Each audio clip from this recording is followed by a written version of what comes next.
tous et bienvenue dans cette vidéo cette semaine pour la réalisation de cet établi. Donc vous allez voir au fur et à mesure du temps que l'établi a été fait sur quasiment 1 mois et demi, si c'est pas 2 mois même. J'ai pas pu tout réaliser, donc il a commencé à servir avant de recevoir la finition Rubio.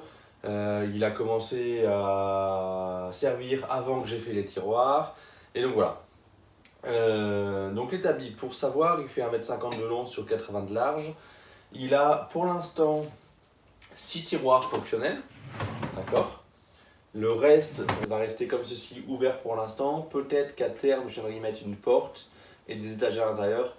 Pareil de l'autre côté, il faut que je vois un petit peu comment tout va se goupiller. Mais les grandes lignes de l'établi pour vous, elles sont là. Avec les tiroirs qui sont, c'est super pratique. Donc du coup, on fait des tiroirs, on ouvre. Ça nous permet de venir choisir l'outil qu'on a besoin. On referme et voilà. Donc ça, c'était vraiment le but. Le plateau MFT percé, d'accord, qui permet du coup de venir fixer des serre-joints dedans. Voilà. Donc le serre-joint il est pris dedans et on peut venir du coup fixer une pièce pour éventuellement venir faire un usinage. J'ai dessus 3 roulettes freinées. Donc les 3 qui sont de l'autre côté, elles sont freinées. Ça suffit largement pour bloquer l'établi au sol. J'ai pas pesé, mais l'établi complet là comme ça, je pense qu'on ne va pas être loin des 100 kg. Donc il n'y a pas de problème, ça bouge pas. Voilà, allez, place à la vidéo.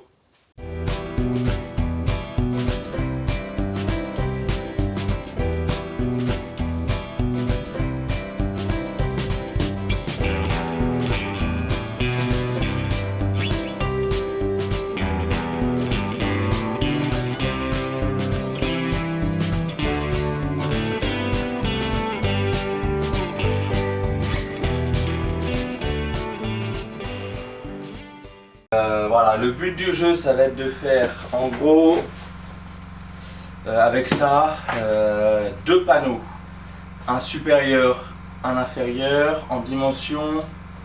J'aimerais bien que ça fasse 150 par 80. Ça, ce sera le plan de travail. Ensuite, vers les deux montants latéraux. Et il y aura dessous le plan de travail à peu près 6 cm en dessous. Il faut que je revérifie pour que dans les trous MFT, mon serre-joint puisse passer. Okay. Et donc il y aura un deuxième plateau à peu près 6 cm en dessous qui sera moins long de 38 mm, donc 19 de chaque côté.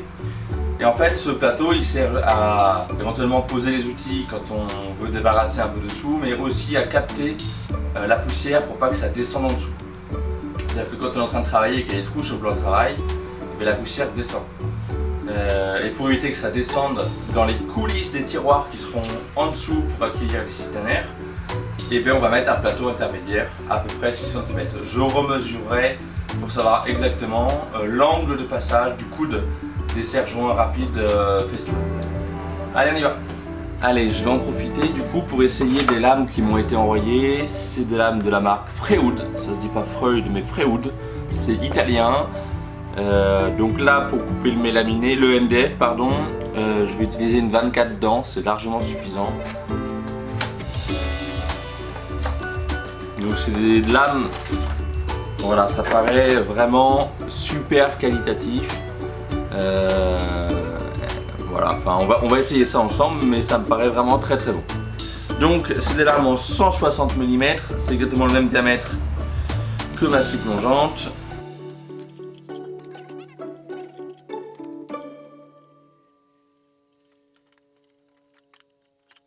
Alors ça, c'est sur le groupe L'Esprit, c'est un groupe que j'administre avec 2 autres personnes. C'est un groupe plutôt orienté pro, agencement, enfin menuiserie, etc. Mais surtout agencement et voilà. Et il y a quelqu'un qui imprime ces petites pièces là, c'est imprimé en truc souple, je ne saurais pas vous dire le nom. Et ça permet d'augmenter l'aspiration dans le carter, voilà, c'est pas mal.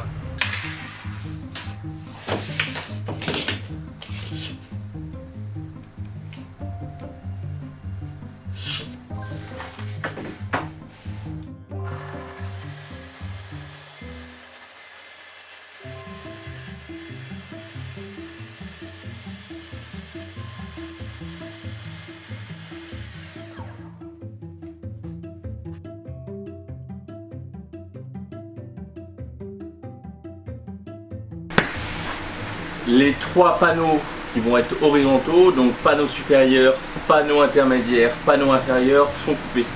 Je vais maintenant couper les panneaux latéraux. Du coup, l'idée c'est que je vais avoir 2 panneaux latéraux qui vont être à l'extérieur, comme ceci, qui vont monter à l'extérieur de celui-là, mais à l'intérieur de celui du bas et de celui du dessus.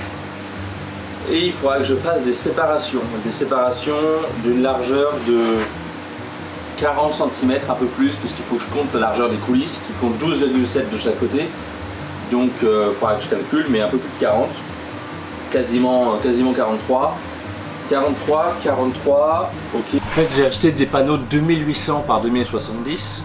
Donc là, les 2070 sont là, en millimètres. Et les 2800 étaient par là. J'ai coupé 1 mètre, et il me reste en gros 80. En fait, il me reste 77 puisque j'étais un peu plus d'1 mètre. Et j'ai les épaisseurs de coupe. Il me reste 77, j'ai besoin de 75,7. Donc c'est parfait. Je vais du coup pouvoir couper des longueurs de 80. Ok, donc 8 et 8, 16. Je pourrais en couper que 2 là-dedans, mais c'est déjà parfait puisqu'il me reste les 2 mêmes comme cela pour faire les intermédiaires. Allez, on y va.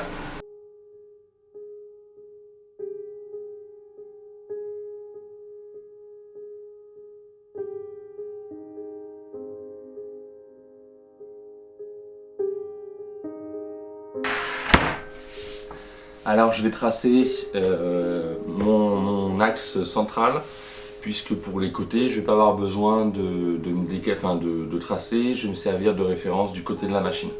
Un côté puis l'autre.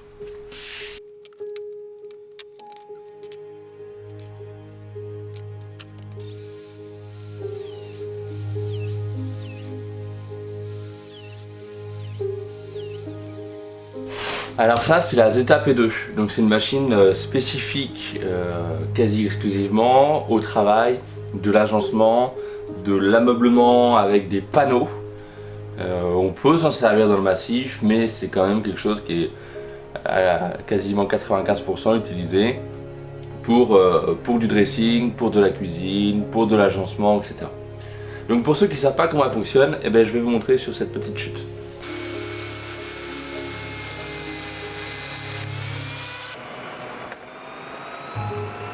Donc vous voyez que la machine vient de créer une petite gorge là, d'accord. À la fin de son usinage, elle a fait tac tac, elle a vibré au bas.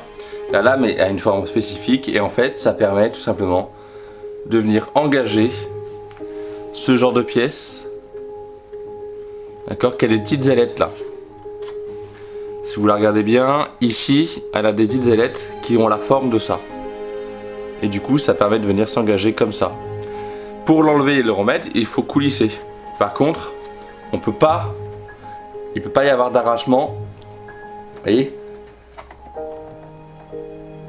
Comme ça, c'est hyper compliqué. Donc voilà.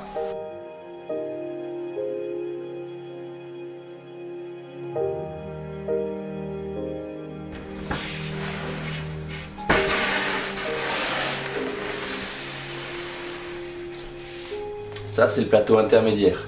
Les plateaux intermédiaires, les plateaux latéraux, enfin les montants latéraux viennent en recouvrement sur le côté. Donc les usinages se font ici.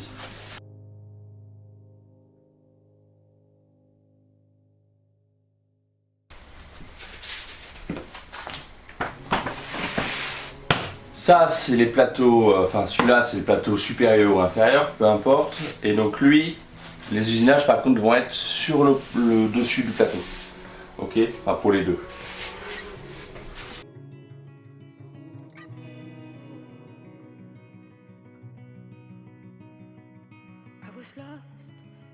Donc là, tout ce qui devait être ajusté l'est. Maintenant, je suis plus au millimètre près, puisque ça va être des mesures intérieures, donc je vais pouvoir enlever la semelle et venir percer pour les montants centraux. Et moi du coup, pour que mes coulisses passent avec la jambe de mes tiroirs, j'ai fait le calcul, il faut que je mette 435,4. Ça me laisse un emplacement pour systénaire de 41 cm pour 40, la largeur du systénaire. Donc j'ai un demi-centimètre d'ajustement de chaque côté. Ça me paraît pas mal. 5,4 puisque chaque coulisse fait 12,7 mm.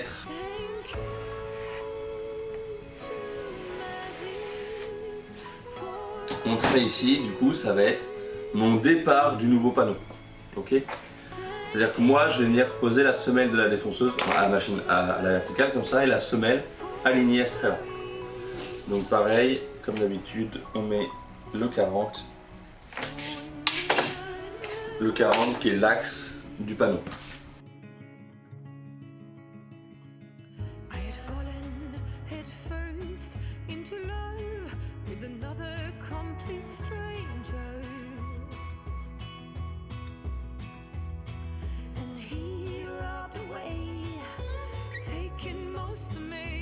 Alors, je vais retirer ça et je vais d'ores et déjà fixer les roulettes sur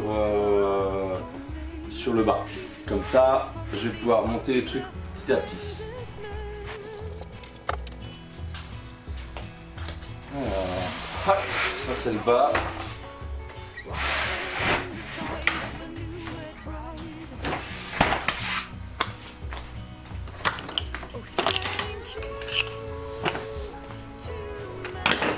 Clac, clac, clac. Ça c'est bon. Donc voilà, je vais visser du coup avec ça, c'est des petites vis de 16 mm, d'accord, avec une tête plate large, et c'est bien fait pour presser et pour le vissage dans le panneau, dans des panneaux. Donc panneaux agglomérés, panneaux mélaminés, panneaux MDF, etc. Et c'est de la vis qui vient de chez Spax. Ça c'est mon milieu. En milieu, évidemment, on met pas une roulette freinée. On met une roulette normale. Eh oui. Sinon, ça sert à rien.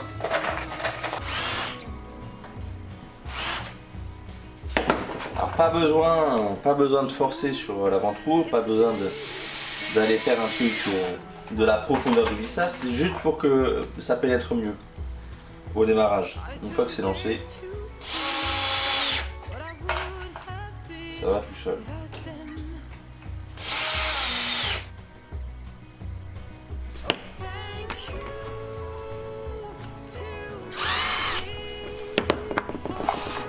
Voilà, c'est juste pour l'amorce en fait.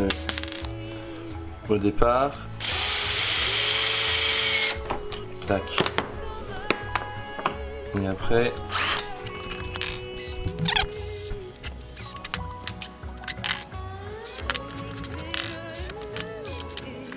Alors autre chose à laquelle il faut penser, c'est que pour venir verrouiller les Clamex, donc le Clamex c'est celui qui a un petit crochet métallique, mais vous le verrez plus tard dans la vidéo, il faut pouvoir passer une clé Allen ou un tournevis Allen.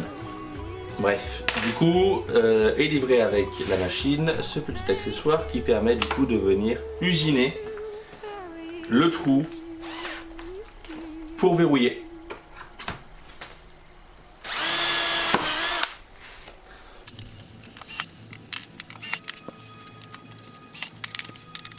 Donc les Clamex, ils ont un petit trou ici. On vient mettre la clé Allen dedans et ça nous permet de venir verrouiller. Voilà.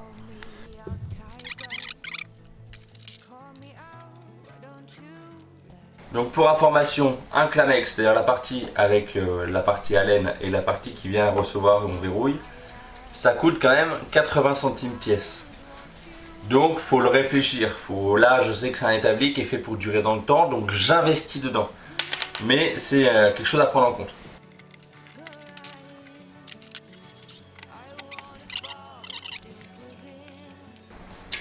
Là je vous dis, hein, j'en ai serré qu'un.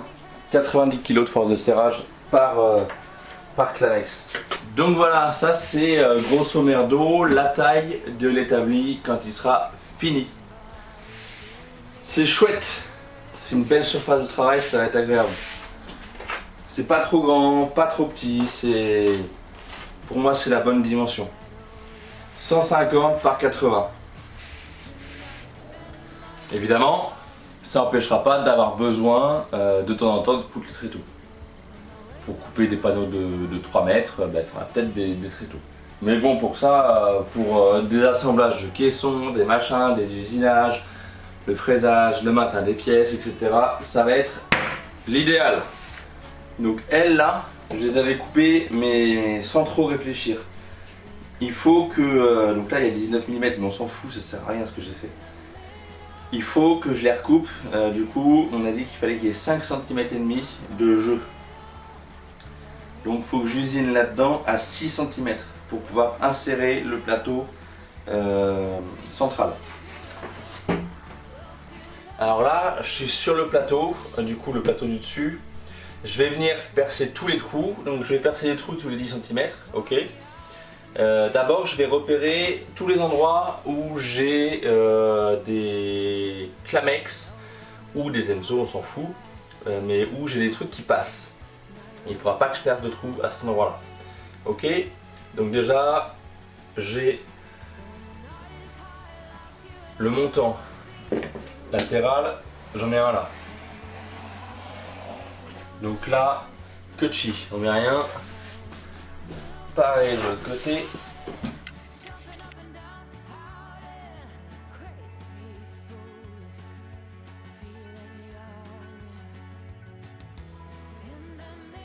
Voilà, donc hormis les zones qui sont tracées ici et les montants, toutes les autres zones on peut les percer. Moi je voudrais que l'entraxe entre deux trous soit de 10 cm. Normalement c'est 9,6 puisque c'est un multiple de 3,2. Mais moi j'ai pas d'accessoire Festool et j'ai pas l'intention d'accessoiriser mon truc avec des accessoires Festool, hormis les serre-joints et les pièces de fixation rapide que vous m'avez déjà vu utiliser dans je sais plus quelle vidéo, dans la vidéo du lit cabane.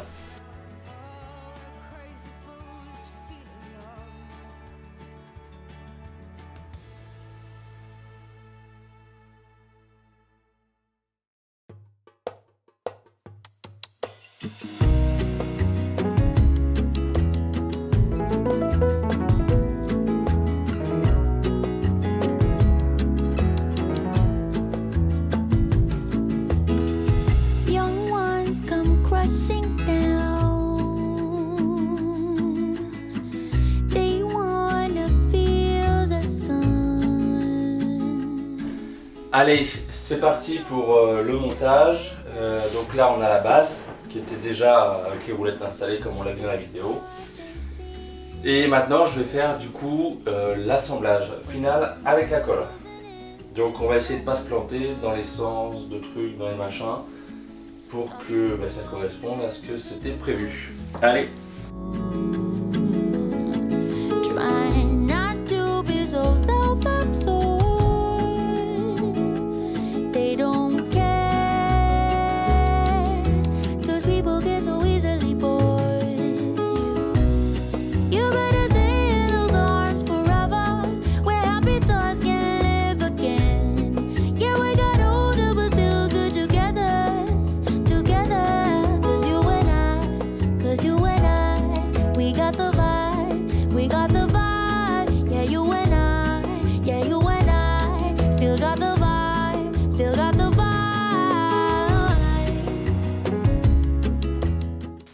Allez, les copains de chez Rubio Monocoque m'ont envoyé de quoi finir mon établi. Au moins pour le plateau supérieur, on va le faire en le rouge passion Easy Deco, de la gamme Easy Deco. Ça a couplé du coup à l'accélérateur, donc le composant B du mélange. Je voulais un truc un peu flashy, j'avoue, que ça pète, ça mette un peu de couleur dans l'atelier. Allez, pour ce qui est du ponçage, j'attaque directement au grain 120 pardon. Je ne voudrais pas que ça peluche, donc j'attaque pas au 80 ni au 100. 120 direct, on va y aller progressivement. De toute façon, le but c'est d'enlever les traces de crayon, les quadrillages que j'avais fait et les traces d'usage, puisque ça fait maintenant 3 semaines qu'il est fait comme ça et que j'ai pas eu le temps de faire la finition dessus. Donc je m'en suis servi et donc il s'est usé. Allez, on y va.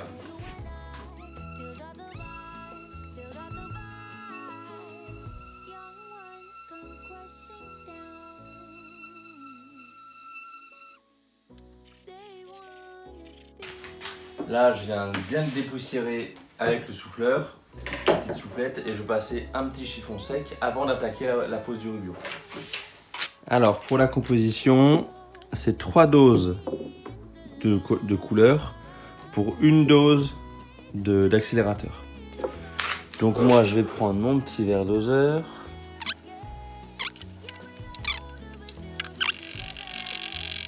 J'avais un peu la flemme de redémonter le plateau, même s'il reste démontable. Mais voilà, donc du coup j'ai mis du scotch de protection, j'espère que ça fera l'affaire. On va prendre une éponge. Hop. Allez, c'est parti.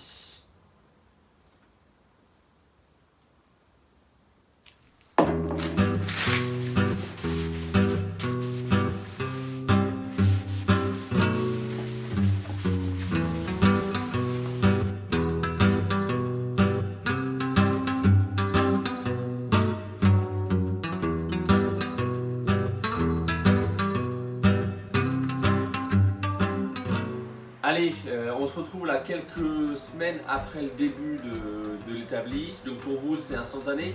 Pour moi il s'est passé quasiment 1 mois et demi entre le moment où j'ai arrêté de faire l'établi et je le reprends. Parce que j'avais plein de boulot et voilà. Entre temps la scie elle a été remplacée par une scie à format. Donc voilà. On va continuer. On va passer maintenant à l'étape de la fabrication et de la pose des tiroirs pour Systener. Allez c'est parti.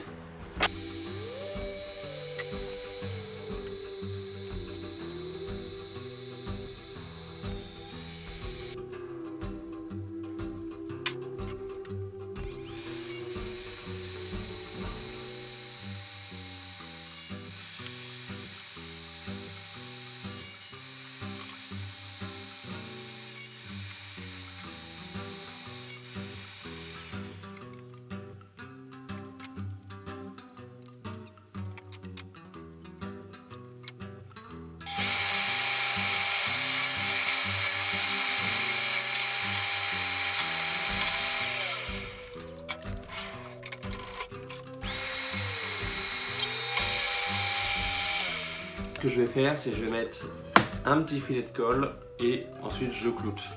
Une fois que ce sera sec, ça ne bougera plus.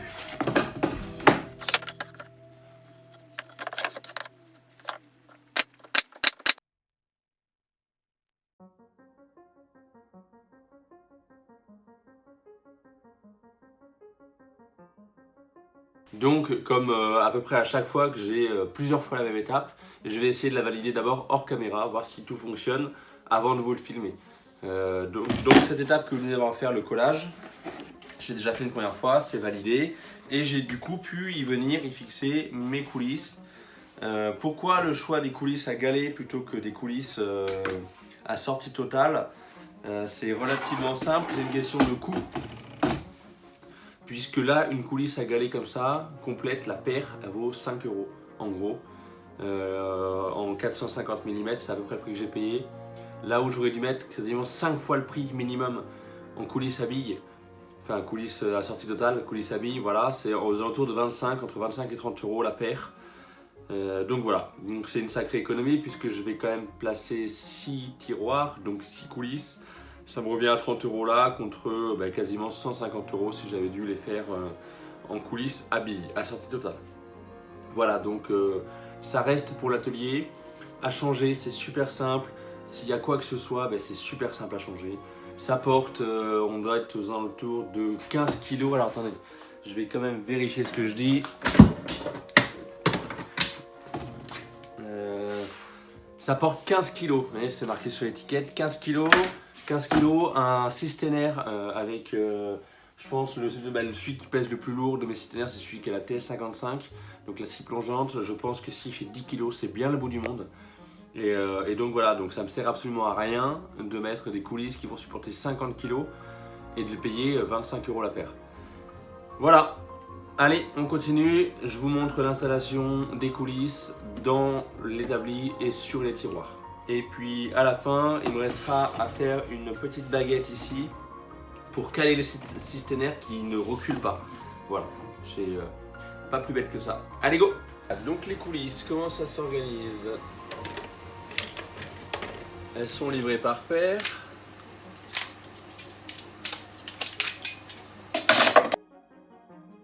Alors du coup, il y a une coulisse qui va venir à gauche, une coulisse à droite, et elles vont par paire, c'est-à-dire que cette partie-là, par exemple, cette partie-là qui est creuse, dans laquelle vient s'insérer la coulisse, donc ça va contre la paroi de l'établi, d'accord? Et celle-ci vient sur le tiroir, ok? Donc là, je sors mon tiroir, et là, je ferme mon tiroir. Voilà, c'est pas plus compliqué que ça. Juste, il ne faut pas se tromper de sens, étant donné qu'on travaille à l'envers, c'est-à-dire qu'en gros, celle-ci vient comme ça. Voilà, et celle-ci, du coup, toujours le galet vers l'arrière du tiroir, puisque c'est lui qui détermine la position. Donc moi, comment je les ai montés? Tout simplement, mon ensemble, donc fond plus façade, fait 45, et c'est des coulisses de 45. Donc c'est pas beaucoup plus compliqué que de tout simplement venir les placer, les coller, les ajuster en longueur. Donc un poil de cuprès, ça se met au bon endroit. Ensuite on prend une petite vis. Donc là moi j'utilise de la vis de chez Spax. Mais vous utilisez ce que vous voulez comme vis.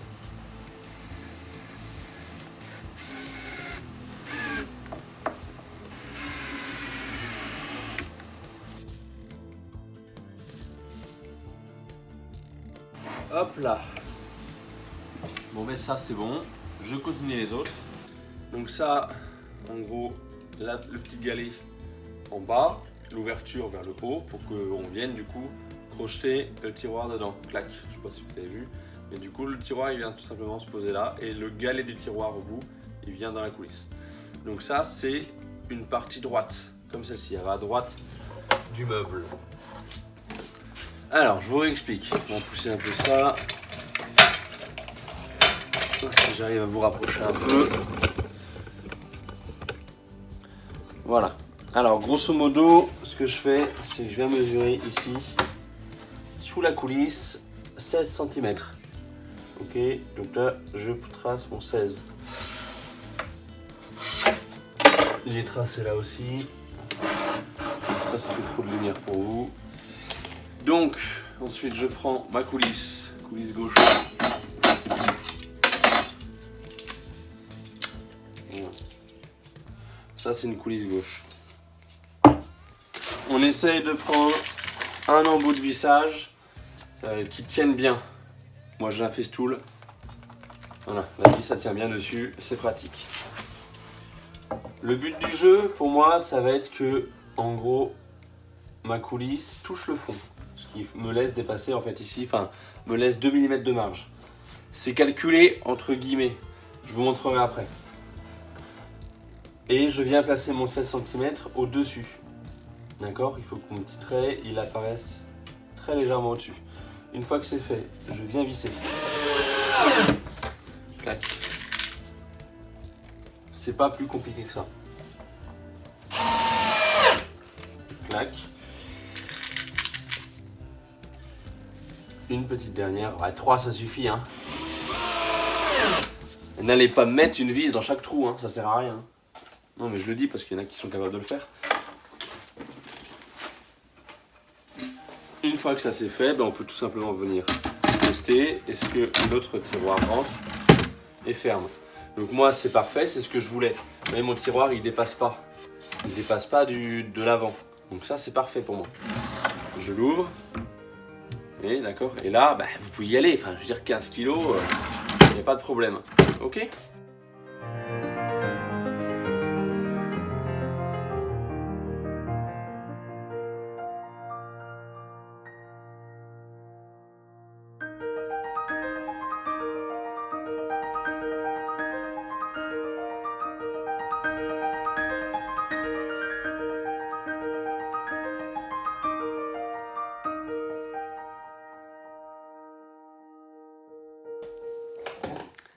Alors avant de conclure cette vidéo, je voulais quand même préciser 2-3 trucs. Par exemple, les montants centraux ainsi que le séparateur central, donc le séparateur qui fait toute la longueur, enfin en plusieurs morceaux, comme vous avez pu le voir pendant l'accéléré. J'en ai pas parlé plus que ça dans la vidéo. Ça reste un assemblage, enfin une découpe et un assemblage de 2 pièces. Je le précise maintenant, donc le séparateur qu'on voit ici au fond là, il ne sert pas qu'à séparer, il sert aussi de contreventement, puisque si j'avais eu que des verticales et des horizontales à 90 degrés, ben, l'ensemble de l'établi aurait pu prendre du jeu comme ça.